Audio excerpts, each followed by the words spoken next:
What's going on, everybody? I'm Cheech with the On the Water Podcast, and I got a special guest today, Mr. Matty Light, three-time Super Bowl champ, New England Pats legend, protected TB12's blind side for years and did it damn well. The reason that we're talking with Matt today is the third annual Northeast Bluefin Showdown. It is being held on June 26th to the 30th.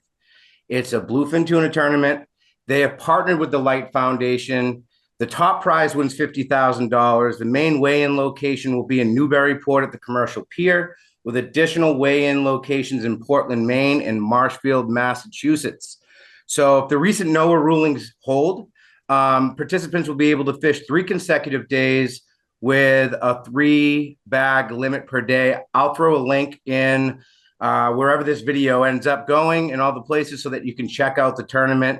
And the charity this year is the Light Foundation. The Light Foundation was founded by Matt Light and his wife, Susie, which benefits at-risk teens. And Mr. Light, if you would like to shed some light on your foundation and, joining forces with this tournament. Yeah, look, I first off, I got to say right out the gate, I'm a Midwesterner, fairly landlocked. I mean, we do have Lake Erie in Ohio, and If you've ever been on Lake Erie, it's basically like being in the ocean, right? Pretty epic smallie fishing too. Unbelievable smallies. Walleye fishing is Must be everything. That's everybody lives for the walleye cheeks, and just Lake Erie has a world of its own, but I didn't grow up anywhere near Lake Erie. That was a 4.5-hour trip. Okay. And I grew up in a swamp-infested, agricultural landscape. Coming to the Northeast and moving here at the age of 22-ish, I learned about saltwater. And one thing I know as a fact is that if you're a saltwater guy, if you grew up around here, you grew up on the ocean, you're batshite crazy and you know how to have a good time. I mean, that's the two things I know to be a fact. And it's really amazing, man. I mean, I think maybe you could take it for granted, right? If you grew up in a setting like this, if you were able to hit, the beaches in Rhode Island versus, Newburyport or up in Maine. I mean, there's so much variation. There's so many things to learn. I'm a fish out of the water, but man, have I grown to love it. It is special. Yeah. I grew up in a little peninsula, Hull, Massachusetts, which probably has the best high school field location on the planet. It is literally at the very end of town, surrounded by water. It was nuts playing on that field. You were picking, crab shells out of your skin from the seagulls dropping it on the field. But it was a badass place to play football. I'll say that much. Were you guys like the Fighting Sharks? We were the Pirates, man. Crabs? We were the Pirates. Oh, of course you were. Yeah. Awesome. It was awesome. So, look, the Light Foundation, in 2001, I got drafted, came out to a foreign land, as I've noted, and quickly realized that, look, what I was doing was special. Obviously, we had a hell of a first season in 2001 as a rookie. Yeah, and, I just remember thinking, all these people want access and all these people are excited and, I'm watching people do things in the nonprofit realm and raise money for certain causes, right? And I was like, I got to do something. Like, it has to be bigger than just playing the game of football, right? Like, that was really the start of it. The idea that I need to do something bigger with what I've been given. To whom much is given, much is required, right? And awesome. that's a fact. And so I talked to my wife, Susie. I talked to my parents. I talked to my friends. We formed the Light Foundation. And over the last 22 years, our focus has been, how can we put young people in a better position to succeed, right? And it doesn't mean that they're not succeeding. It doesn't mean that in some cases, they don't have other resources. We just want to impact the lives of young people. We want to be a positive influence. We want to show them that it doesn't matter where you start, it's where you're headed. And so, man, we've been blessed, dude. We have events like this where a guy like Craig Cushman calls me up. He's with Ray Marine. They're the catalyst for this whole thing. And he says, hey, man, I've always loved what you do. And we want to help you do what you do through the Light Foundation. We want to be a part of that. And so because of the generosity, because of the winning on the football field, because of all these things, I get to hang out with young people, impact their lives. They impact my life. My whole family is part of this. My mother-in-law, my mom, my dad, my wife, my kids, everybody works the camps. We're leaving in a week to go back and have about 8 straight weeks of working with kids in the outdoors. That's awesome. Doing leadership programming. And that's our focus, by the way. It's all, how can we develop stronger leaders who don't crumble when things get tough? Yeah. Who stay the course, who look you in the eye and treat you with respect. And these are the kind of people we need running our companies, our country, our communities. Absolutely. We need to install those things, and we get to be a part of that. And I love it, man. We're very fortunate. That's really awesome stuff. I mean, to make a difference at that level, leadership is tough, and your upbringing through sports, obviously at the highest level. That's why I love sports, man. I mean, I got a 6-year-old and an 8-year-old, and it's like, get them involved in as many sports as possible, because it teaches you all the fundamental, it lays that foundation for success in this crazy world that we have to kind of navigate through. It teaches you how to deal with adversity and be a leader and accountability, all those awesome stuff. And I see my 6-year-old grasping it, and it's just like, yep, that's what's special about sports. And to parlay that into something that makes an impact in the community on a greater scale, kudos to you for that, man. That's pretty awesome. I appreciate it. Yeah, I love how you connected it right away to kind of your roots in the outdoors, and I kind of want to dig into that. So what was, like, you obviously have a passion for fishing and hunting. We'll kind of go back and forth between the two. What was fishing like local for you growing up? Like, what was that thing that made you say, man, I like this? It was definitely family, number one.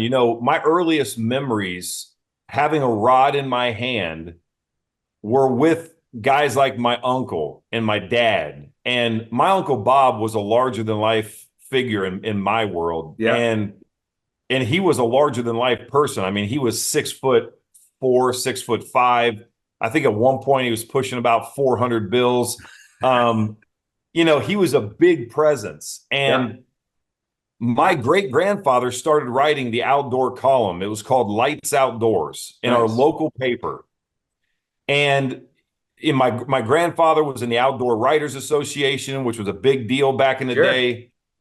The article, that was written, the Lights Outdoors column, passed from, great-grandfather, grandfather to my dad's oldest brother, my Uncle Bob. So when my Uncle Bob would take me fishing, I would then get to see an article that had my name in it. And it was like, oh my gosh, I'm in the paper, right?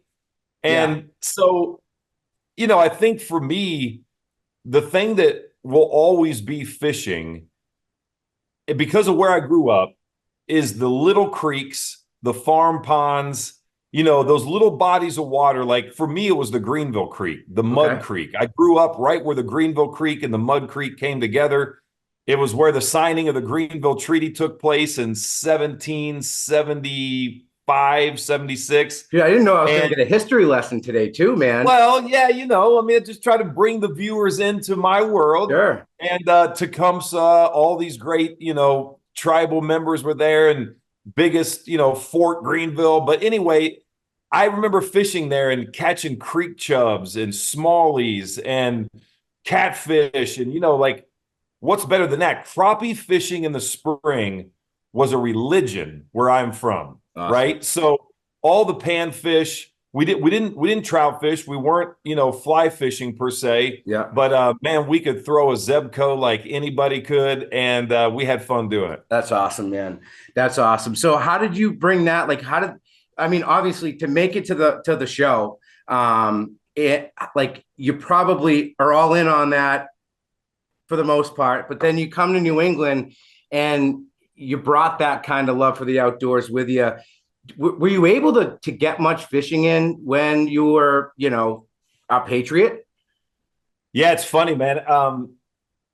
Through a team doctor of ours, David Berger, who's a big time fisherman, he introduced me to a guy named Eric Staplefeld, and you may know Hairball? Eric. Are you kidding me? He's a legend. He is a legend. Truly a legend. I mean, he can talk turkey too. Oh, we'll man, get there. I've learned we'll get there. lot. Let's stay on this one. That's pretty funny. He was literally like the first guy to take me out. Well, there's a guy named Tommy Hardiman. He took me out. He took me out for an overnight trip, my first time ever being in saltwater, and I thought I was going to die. To the canyons, all the way out to the canyons. We were in a regulator sucking diesel fume all the way to the canyons, doing like 4 knots for like days. And then we were trashed around. I mean, it was crazy. So, but then I started fishing with hairball. I started going out with other guys. More recently, I've been hanging out down in Rhode Island with a guy named Frank Mazza. He's a phenomenal fisherman. I get to meet these people who they're really legends, right? And you get to meet these guys all the time, but they're so gifted at what they do. Like if you're a good fisherman, your attention to detail, your ability to be on point and make critical decisions, game planning, planning, like all the things that you have to do to be the best. I mean, I think that's why there's so many successful people that love fishing, and it's not just to go hang out on the water. It's because they want to perfect the art of what they love, right? And then there's the mystery of what the hell is that's coming up on the end of this line. So, and it's always changing, and you can never know it all, which is a real cool part about it. So we share a mutual friend in Teddy Bruschi, who I've been, fortunate enough to fish a lot and show him some new experiences and stuff. And we've had a ball. He told me to ask you about Beaumont Pond, right near where you lived in Foxborough. What's special about Beaumont Pond? Sound like you spent some time on that body of water. Yeah, man. We moved there just before the 2004 season. It's kind of on the edge of Mansfield and Foxborough. It's a private pond. There is access for the Yahoos to sneak in on one little spot, but man, it's a great place. And I got to tell you, it was in my backyard. So we had about, 7-8 acres, and we loved it there, man. We had a great time in Foxborough, but Beaumont's Pond is where we would hang out. That's where we fish. That's where my kids learned how to fish. The bass. So my best day on Beaumont, I pulled in almost 6. We're going to call it 6. I mean, if I wouldn't have shooken all the water off it, it probably would have pushed 6. And I remember thinking to myself, this is the biggest bass in Massachusetts history. Clearly I was wrong. Yeah. But a lot of good time on Beaumont. And Brew used to fish it. Yeah, he said that you guys would go out on a John boat, and you damn near sunk it one time. Thing was filling up with water, and you guys were like, "Oh, this isn't good." Yeah, apparently you got to put the plugs in it. I don't know. There's detailed stuff like that I'm not good with. I mean, it's easy to get distracted when you're focused on catching the biggest bass in Massachusetts. And then he ended up taking it back out and making the same critical mistake. And he said that he had to drain it and push it up against a tree to get the water out of it, and he damn near slipped a disc. So you might have been responsible for, him being out for some major games if that happened. Good thing for New England fans like myself, that wasn't the case. But he also said that he said to ask you about your dog, Tech. He said there's an uncanny resemblance with Tech, and the dog is a real special dog, and we're all dog people here at On the Water. So tell us a little bit about Tech. Yeah, man. Tech is a Deutsch Drahthaar, which is technically a German wire hair pointer. Okay. And he is definitely a human. When I had my long beard, he and I looked exactly the same. The best part about that dog is that he will do anything. I mean, I think he caught 4 coyotes during the winter. That's and they awesome. didn't stand a chance. He's annihilated half of my own chickens at my house, which is not intentional. And with, I've told this story more recently, but with Gronk got to witness Tech jump on the back of a buck and riding down a hill. So the dog is legendary. He can feed himself. He can take care of himself. He's as mischievous as I am. That's He awesome. gets in so much trouble, but we all love him, and there's no way you could ever be mad at him. His face says it all. That's awesome. He also told me that he learned everything about turkey hunting, which I know you're a turkey nut. Literally the first time I met him, we were having lunch. I was just going in on the football stuff because definitely a sports geek. But somewhere along the line, turkey came up, and he was like, "Oh, I got a funny one." He's like, "So Matt Light invites me turkey hunting, and I was like, I'm gonna bring Dante with me because his kid loves to hunt and fish." And he's like, "We get out there." He's like, "Matt's literally talking turkey. He's got these birds on a string. They come right in. We got our bows." He's like, "Dude, we both drew back, lobbed an arrow, and the turkey just kind of shrugged it off with that like little armor that they seem to have on the side, which doesn't make any sense." And I'm like, he's like, "Dude, I couldn't believe it." So finally he puts a 12 gauge or a shotgun in our hands and was like, "Come on, let's get this done." So next thing you know, you're crawling through the field with a turkey fan like tail, and you got his son who he just handed. He's like, "I don't even know if that was a smart parenting decision." I hand him a shotgun. I go with Matt.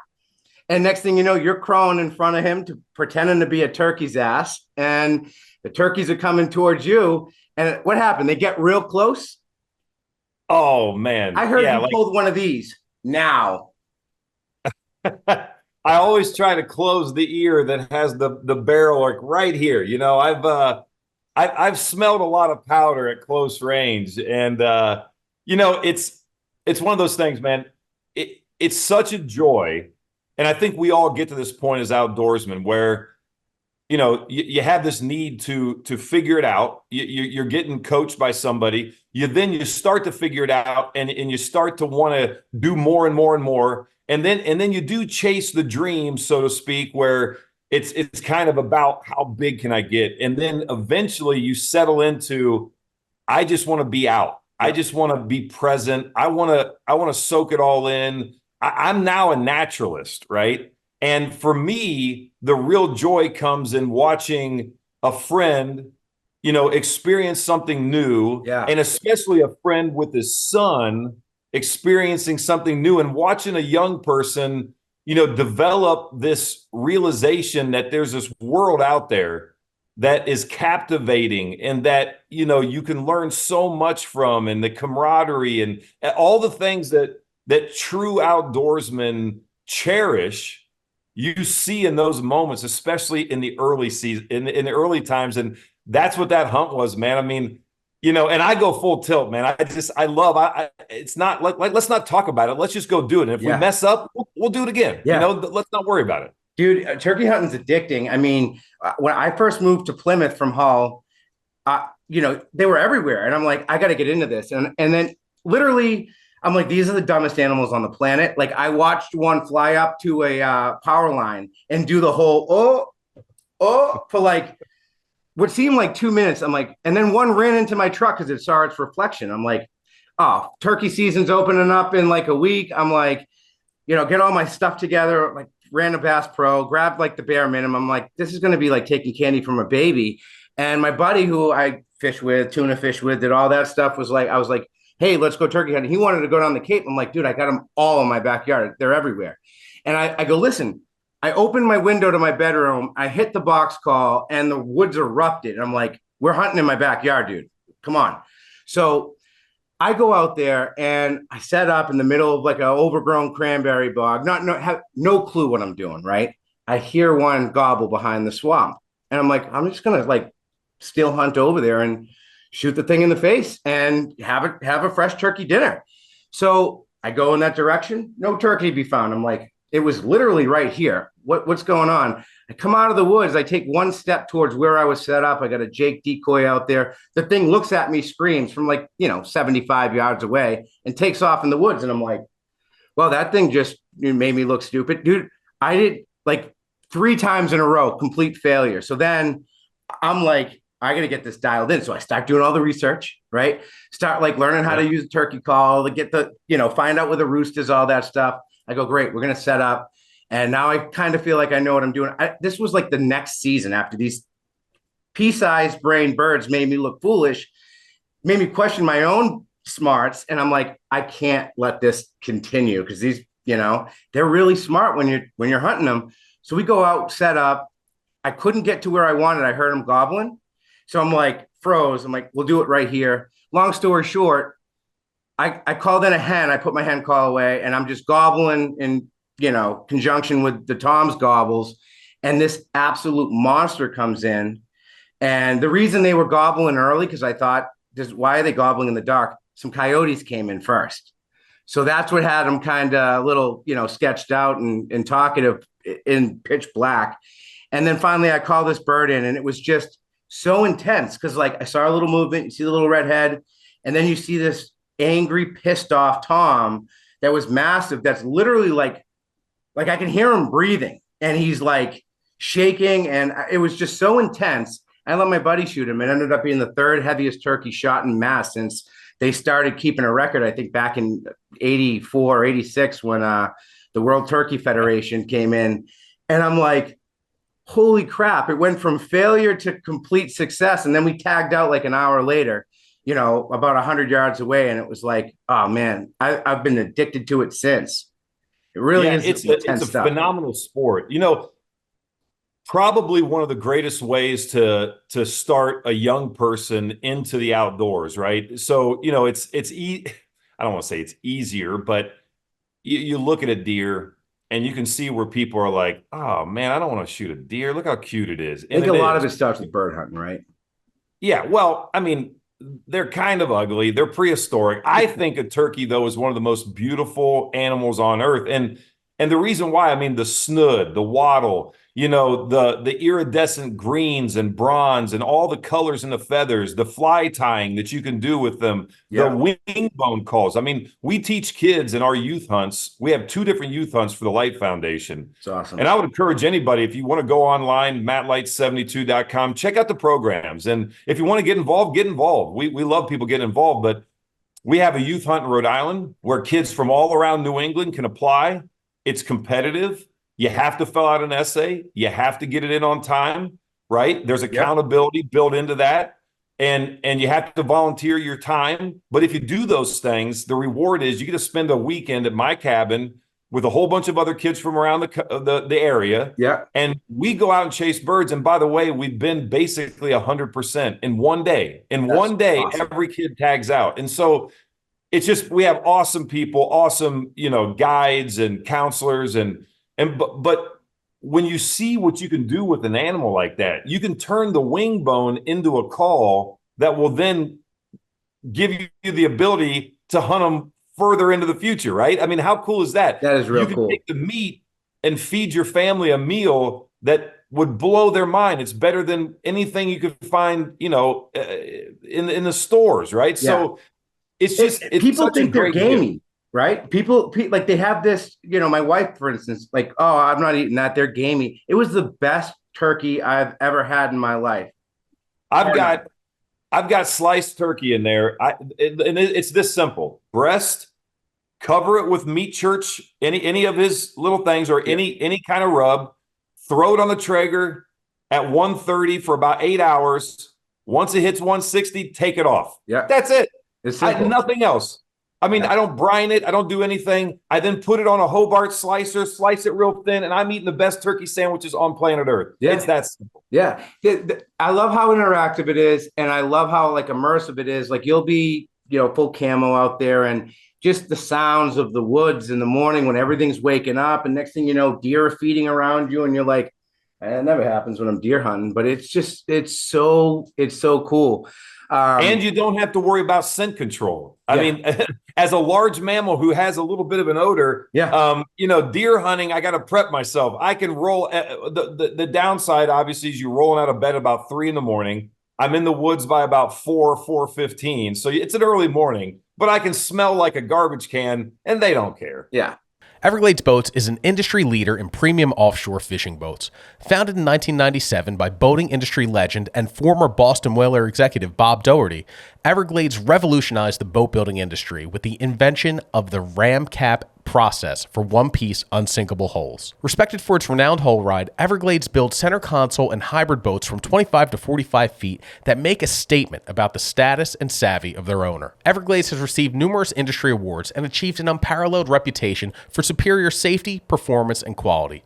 For more information about Everglades Boats, stop by your local dealer or visit evergladesboats.com. Everglades Boats, built for beyond. I saw that from the Jules podcast that just came out that you were literally hunting right behind Gillette. Like, give us a little rundown on how you ended up getting into that situation. Yeah, well, I did. I asked Mr. Kraft, I said, hey, the land that you own behind the bubble where our practice facility is, right? Is it okay if I hunt that? And I kind of felt like he wasn't real clear on what he did own. And I'm like, well, you own this property. I was looking at the maps and looking at, because this is before Onyx, right? Mm-hmm. This is 2002. And he's like, basically do whatever you want. We never had this conversation.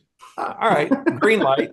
So I would always hunt it. And then I got better access through the generosity of the Lawton family. The Lawton family are like, they're royalty. I mean, they've been in Foxborough since Foxborough was formed, and they own this unbelievable dairy operation right behind the stadium. Raw milk, they sell it. They got these beautiful fields, and they've allowed me to hunt there. And here's the best part, right? I've taken so many teammates, from David Andrews to, guys like Ryan Wendell and Logan Mankins. All these guys have hunted there, and, they've been able to experience this. But a few years back, I was able to take a special operator, a guy that was, one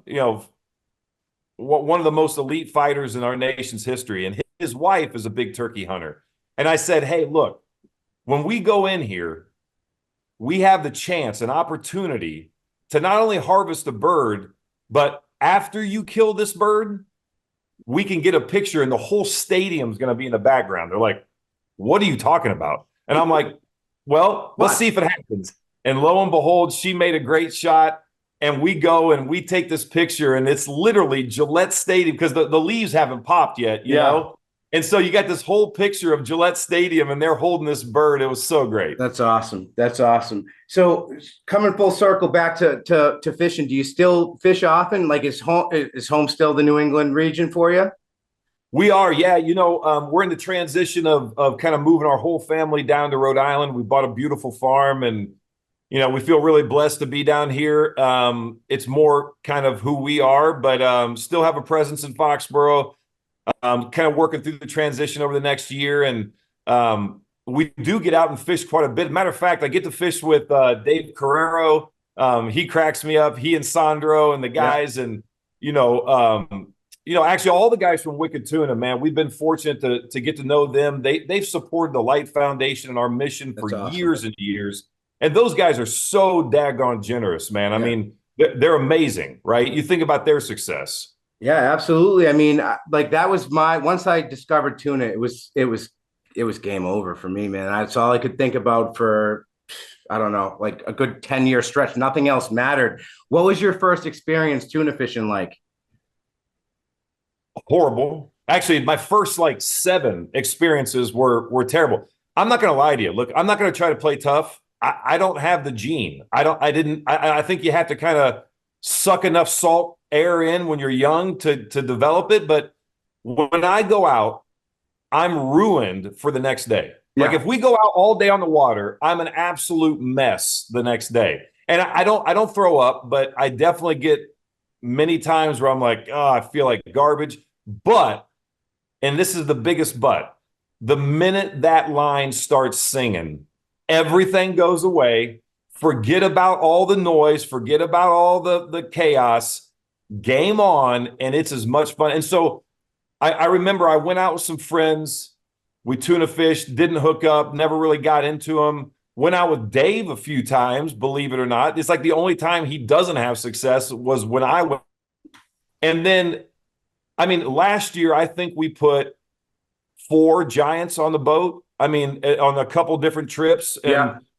I mean, but we've had success since then, and going out with Frankie and all these different guys. And man, when you get to witness that, again, I love the teamwork. I love watching these guys do what they do, being a part of it, helping out. You know, when that gaff comes out and everybody's, you know what's The end real game tight. is the most badass pot of tuna fishing. Woo! Yeah. Woo! I mean, it's electric, man. So yeah, I mean, we've been able to have some success, and I'll tell you, man, I reeled in a yellowfin that was massive. I mean, massive. That's awesome. And I put the boots to it, but it ruined me for a while. You know, I was in the boat. I was in the boat. Hands are all cramped up. Yeah, what am I doing? Yeah. Dude, tuna fishing is special. And that's another kind of situation when the tuna fishing itself is awesome, but what is going on around you is just like not geo stuff, man. You get the whales feed in, the dolphins come through, all the bird action. It's just like we take that for granted because we see so much of it. And then you have this just beautiful, massive fish that you get up close and personal with. And it's like, how does this thing exist? They really are. The way they're built, everything kind of fits into itself. They're so aerodynamic, and they're strong as they can get. Is all hell, you know. Oh yeah, and listen, I would say the other thing that has blown my mind in terms of like saltwater fishing is I was introduced to a guy many moons ago, and he supports our biggest charity event, which is our celebrity shootout, and this will be year 20 for our celebrity shootout. And for those of you that have been there, if you're watching, you could understand kind of what this event is. It's very unique, very different. It's every gun you could imagine. It's fly fishing in a stock pond right there at Addieville East Farm. It's like, all right, it's just a carnival for adults, right? Yeah. It's a crazy event. The best fireworks show you'll ever see in your life happens there at the end of the day. So we have a guy and a dear friend of mine, Eddie Lombardo, who's a legend in the fly fishing community. And if you ever get to spend time with him and you go out striper fishing with him in the channel or wherever, it's a religious experience, man. Yeah. So whether it's, I love striper fishing, black bass, all the fluking. I mean, fluking to me, I mean, if I can putting that in a skillet, maybe the greatest. Fluking sea bass is so good. I don't like stripers, but I love to catch them. Like I think I was spoiled because that's all we fish for: stripers, bluefish, and then bluefin. But now with the situation with striped bass, I just choose to release them. But I love catching. We were down in Newport catching monsters yesterday, filming a show with our good friend Robbie Taylor from Newport Sport Fishing Charters, which you should look up. You guys would hit it off real well. But like everything, we have one of the most, if not the most, like variety in our fishery, whether it's saltwater, offshore. It's like nowhere else in the world. You can go out to the canyons, catch a marlin, catch all the tuna species, come in a little closer, do your fluking, do your sea bass, and catch a striped bass. Come in, it's like, and then you can get on land and go catch a 6-pound, 7-pound largemouth and whatever else. No doubt. Crazy. And what about, I got to do this one time, and it was such a cool experience. I was in Ninigrit Pond, and we did the worm hatch. Oh, and that was insane. Yeah. I mean, you're watching these little worms spiral up, and it's just the water's boiling, and stripers are usually really finicky too when they're on the worms. Yeah, it was so cool, man. We slayed them, but the other thing is, you can go 5 hours, and you can go to like Pulaski, New York, and you can get into the steelhead, and we did that for many, many, many years. As a matter of fact, one of my favorite stories of all time came from that region, and it involved hairball, but I'll save that for a later date because it's one of the greatest stories to ever tell. Steelhead fishing is like a religious experience in and of itself. That's a special fish as far as how, freshwater fish are built. What do you have left on like your fishing bucket list? I was on the Time Bandit with the Hill Strands, and we were literally pulling up barn doors, those giant halibut on the Time Bandit. Like literally. Now you're like, speaking my dude. I'm obsessed with halibut right now. Well, I think it's one of the, I don't know, like, you get the king salmon. Like when you're out there, right, there's a lot to choose from. Sure. From just a palatable, like if you want to pack some meat in the cooler, I mean, that's halibut alieska. Like they prepare all these native dishes, and it's just like, awesome. I mean, look, you can see where I'm going with almost, it always comes back to my stomach and eating. And I think that's honestly the sign of a true outdoorsman. It's anybody can hang something on a wall or brag or post. I think it's really how you share your passion with others, and that's the table, right? And that's setting the table. It's so special. It really is. You see the experience, like you're living through them as you're opening their eyes to this just amazing experiential deal that ends at the dinner table. It's a really unique thing. And I was so fortunate. We were gifted a trip by Smith & Wesson, and we sold it at the shootout last year. And back in February or late January, I was able to go to Costa Rica. And oh my goodness, man, you talk about, we were at the Zancudo Lodge. We caught just a ridiculous number of sailfish and the snapper. The Cubera snapper, the ones with the teeth. Cubera, man. Like, matter of fact, good buddy of mine, Mark cast this plug, and he'd been working this plug to his credit all day to no avail, and getting scorched as I'm hiding under the canopy. And he's reeling it in, and I'm up there, and I play because we were catching a lot of rooster fish, right? Oh, those are cool. So I wanted to inspire him, so I was able to hook up to the speakers, and I play, a little Alice in Chains rooster. And right when it crescendos, and I was like, hey man, I'm gonna give you a little love, Mark. You got this. And I'm like, here come the rooster. Oh yeah. And right when I'm like, oh, the damn popper is like literally 3 feet off the bow. And this Cubera, I don't know how much it weighed, but it was it had to be like 60, 80 pounds. It was the biggest. I've never seen anything like it. And it blew up, and he landed it. It was epic. Dude, the visuals that get ingrained forever in your memory from, crazy stuff that you see in the outdoors, whether it's fishing or hunting, it's stuff that you just carry with you forever, and you can just always replay it where it's like, man, that was nuts. It's crazy. Yeah. Family owned and operated for over 65 years, AFCO represents unparalleled quality, performance, and reliability when it counts most. From inventing the roller guide to introducing the world's first pair of true fishing shorts, which are some of the most comfortable shorts you'll ever own, by the way. AFCO not only delivers products proven to perform on the water, but are true leaders of conservation as well. Their pledge to protect and conserve has 10% of your AFCO purchases going directly to supporting conservation initiatives. Beyond their fishing shorts, a couple of my personal favorites are the Barricade Elite bibs and jacket, as well as their line of Reaper sweatshirts, pullovers, and jackets. Check them out at afco.com. AFCO, any fish, any water. You belt out the rooster, and this massive Cubera comes up and just smashes the plug. They're cool species too.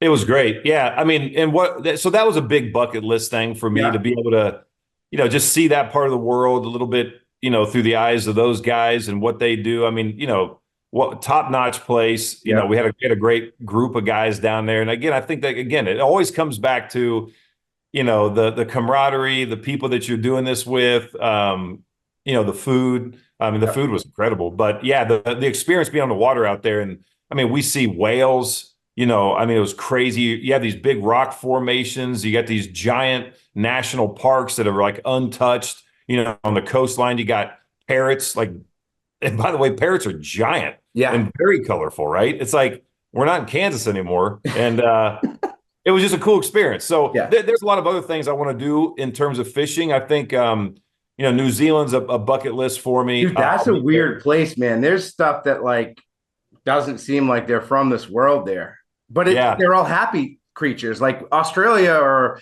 like Africa, everything's trying to kill you. Over in New Zealand, they're all pretty harmless. Yeah.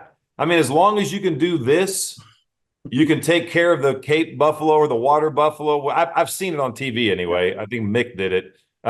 Yeah, outside of that, you got nothing to worry about, right? Yeah, exactly. Actually, Australia, everything kills you. That's right. Yeah. New Zealand, they don't even have those. So yeah, you're good. You can run around naked. You know, they don't even have thorns, I don't think. So, what's the worst that could happen? That's too funny. How about like Rhode Island, fishing going forward? What are you most looking forward to once you get settled? Yeah, I think one, I get to establish my pond. I've got a nice little pond here. It's fed by a brook. So we're going to do a little, pond restoration, a little management there. What are you going to put in it for fish? The basics. I was able to successfully introduce smallies in a pond that I built in Ohio.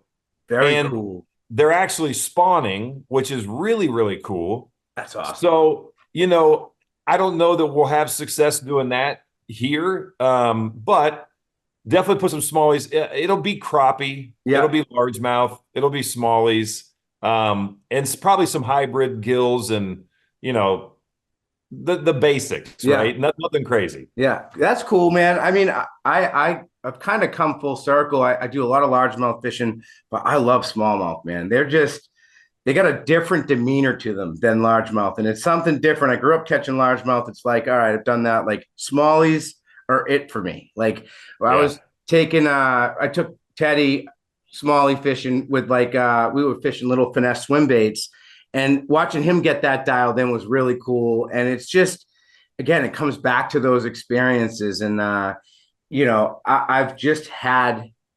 been full on smallies, but I also love doing a lot of nighttime largemouth fishing, throwing big swim baits. Have you done that yet? Man, I got into the swim baits a while ago. And to be quite honest with you, man, because of turkey hunting and then our camps, typically if I'm fishing, I'm helping out a youngster or my own kids. But I remember when the swim out and, California, Southern California, Mexico, and I was like, that's the dumbest thing in the world. And then we started doing it, and it was crazy what you would get, Dude, it's something about, like, again, you're immersed in around the body of water. I wade a lot. Sometimes I'll fish from the John boat and stuff, or the kayak, but like pitch black, you got a surface bait coming back to you that's like this long, and all of a sudden the explosion makes you jump right out of your skin. It startles you, and you're fishing a different class of fish at night in the dark, and it's like you always feel like that next bite is going to be that like 9 or 10 pounder. So it's a high intensity, like it's nothing going on, and then all of a sudden chaos breaks out. It's a fun deal. So circling back to the past real quick, tell me a little bit about the stretch line. The stretch line? Yeah. First of all, as it relates to camp, stretch line is kind of like being on the firing line. Like you just want them to put a bullet in your head and just get it over with, because what comes after stretch is not fun. No. It's called practice, and practice sucks. It does. And especially during training camp, it's horrible. Stretch line is also a place where I like to talk a lot of trash. I like to have a lot of fun.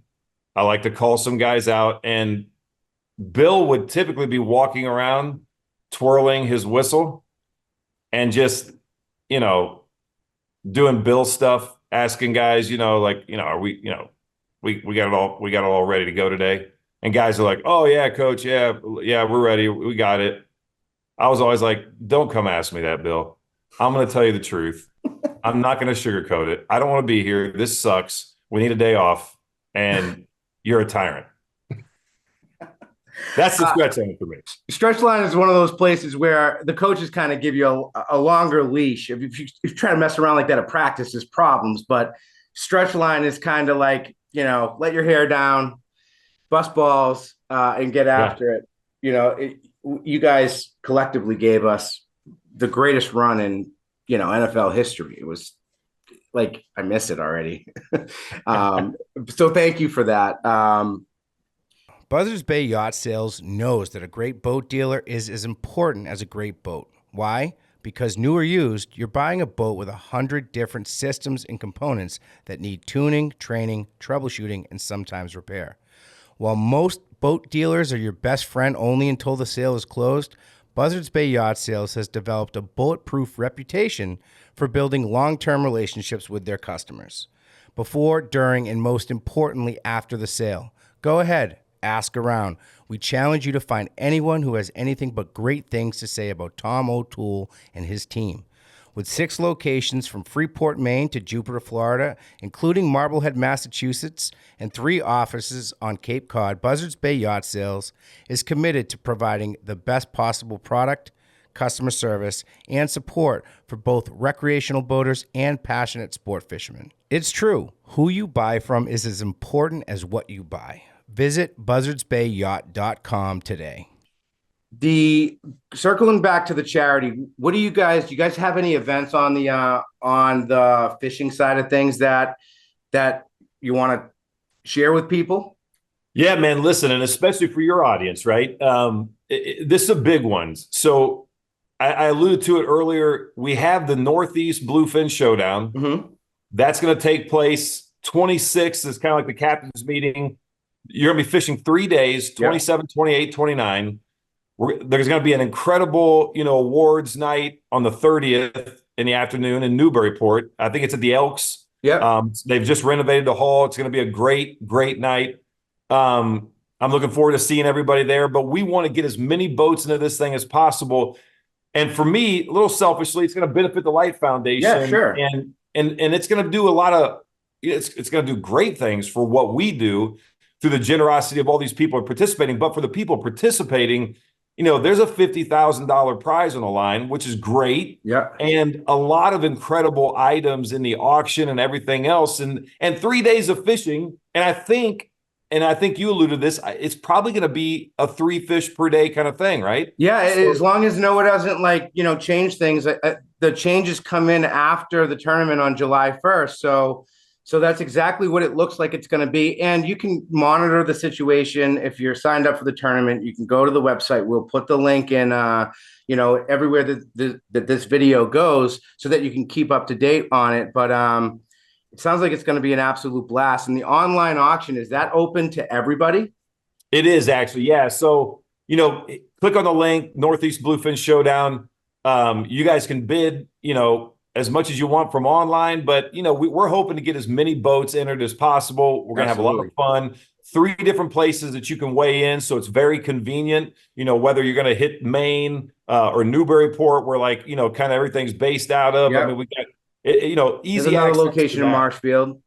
Yeah, Marshfield is another location. So, look, it's amazing to see. Look, we all love to fish. But when you fish and then you're also impacting, an organization like ours, it just makes that day even better, in my opinion. And so I just want to say thanks. If you signed up already, awesome. If you haven't, you're thinking about it, check it out. If you have signed up, you got buddies that have boats, man, get them involved. Yeah. I'm going to be putting pressure on guys like Scott Butcher, on the Cape. He's a great guy. He's got a great location there. I'm going to try to, guilt a lot of people into it, but you're cashing in favors, man. You've done a lot for the community, and to call it selfish when it's really for charity and it's for the betterment of our community's youth.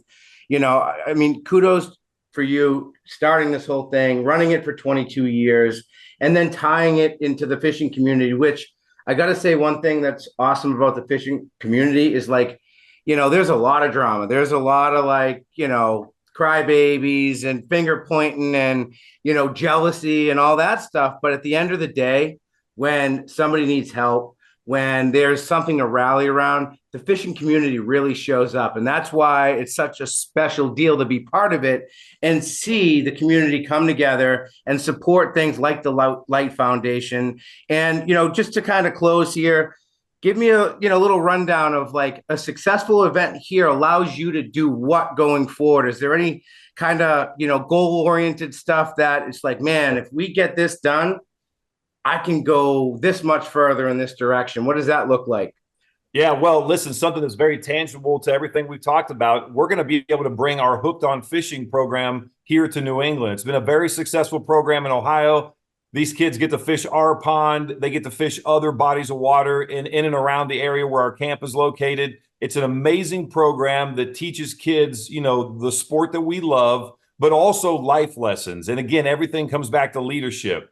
And it pushes them outside their comfort zone while also having a ton of fun. So we're going to be able to expand that program. We're going to be able to expand our leadership conference. We have an incredible leadership conference at Bridgewater State University last, maybe 3 weeks ago now. It wasn't that long ago. In May, we held our leadership conference at Bridgewater State. And we had 7 different schools from right here in Massachusetts. It was an incredible day.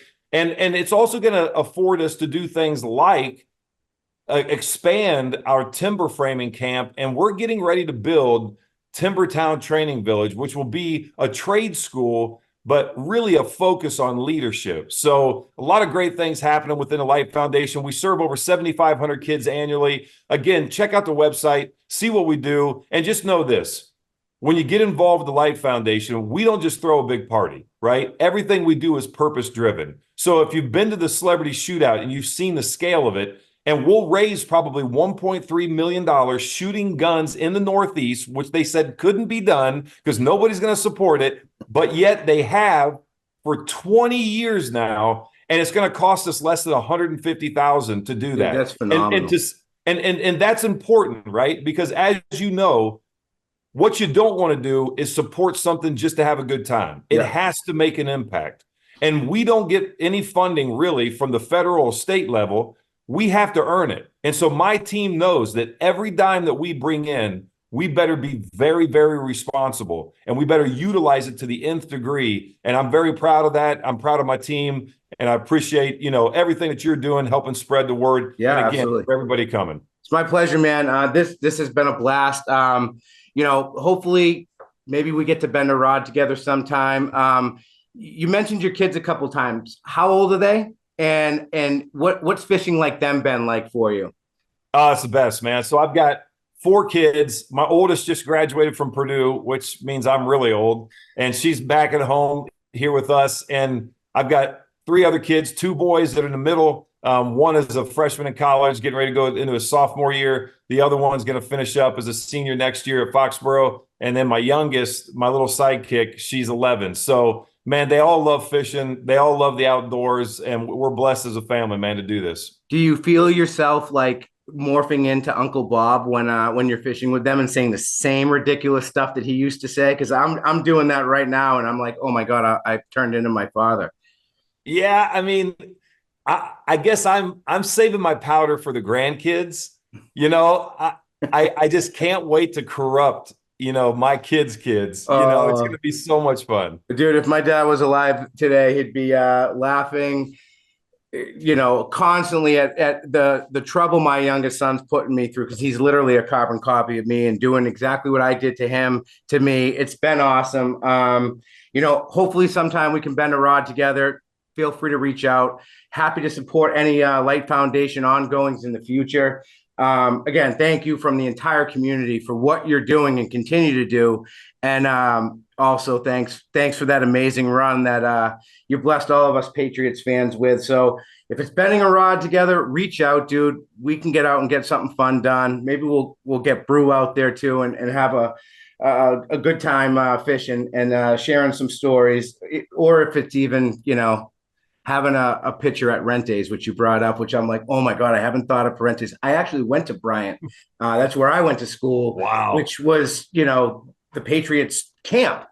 And when I heard that come up on that Edelman podcast, I'm like, oh man, they just brought up Rentes. That's hilarious. Rentes. Yeah, man. Hey, it was a legendary.